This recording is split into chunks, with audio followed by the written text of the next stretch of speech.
AITA for telling my fiance my daughter has to be in our wedding? I, 45 meters, have a daughter, Polly, from a previous relationship. I divorced my ex-wife on good terms and we share 50-50 custody of P. She is now 11. After I divorced my ex-wife I met my now fiancée, Sally.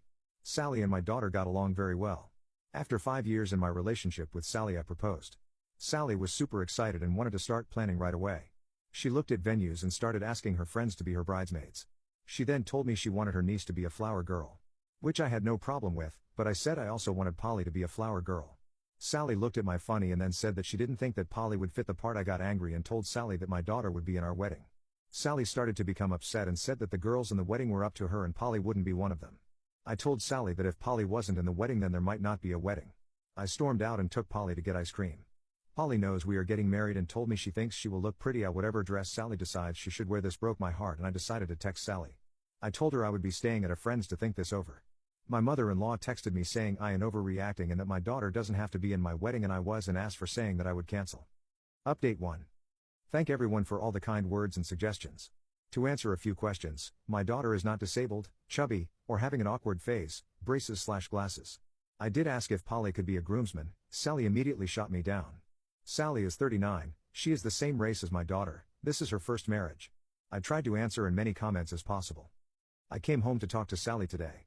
When I pulled in our driveway, my mother-in-law was sitting there in her car. I got out and went inside trying to avoid talking to mother-in-law. Sally was sitting at the kitchen table and I joined her. Sally Hay sat in silence, so I asked the first question, why does Polly not fit the part, and why don't you want her in the wedding at all? Her answer full-on shocked me. Sally quietly said, I was hoping that after the wedding you could become a holiday visit only dad. I didn't want her in the wedding so she wouldn't be in the photos around the house since she wasn't going to be around much. I kept my cool, calmly took her hand, and pulled my engagement ring off. Her eyes started to tear up. She said we shouldn't end the marriage over this and that she can change. I told her the damage was already done. I told her I wanted her things moved out by next week and that she could come get them when my daughter wasn't home. The house is in my name and I paid for it. I was allowing her to get her furniture that she paid for.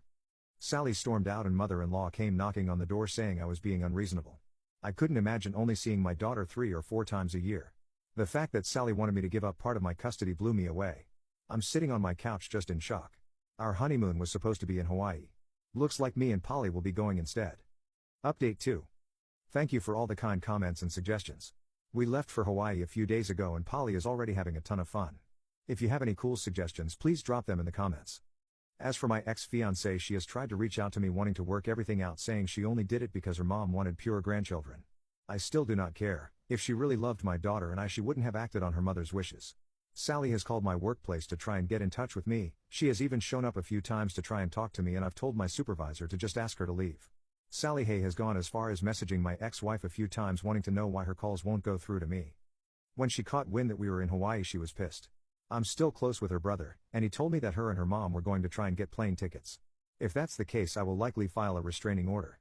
Polly has asked what happened to Sally and I told her that we come as a package deal and Sally only wanted me and I couldn't leave her. Polly understood but I think she was a little heartbroken. Final update. I realized I forgot to do an update. Polly and I had an epic time in Hawaii and she's already talking about wanting to go back. Turns out when my ex-fiancée and her mom tried to buy tickets the airlines were sold out. Instead they decided to leave piles of letters at my door. There were maybe 50 envelopes full of pages about how I need to take Sally back. I honestly didn't read through them all and discarded most of them. Sally O'Farr, I've coincidentally run into Sally at grocery stores and gas stations and not paid any attention to her. Sally Hay attempted to show up at my daughter's meet the teacher night but since she didn't have a kid she wasn't allowed in. From what I have heard through her brother and dad she already has a new boyfriend and just wants to get back at me now. As for me I've out in a restraining order on Sally. I did see comments asking if I was going to attempt to date again. Let's just say I took my ex-wife with me to Hawaii and we decided to try again. All in all I'd say I don't expect to be hearing from Sally or her mother again. And my ex-wife is now moved back in with my daughter and I thank you all so much for your support throughout this time.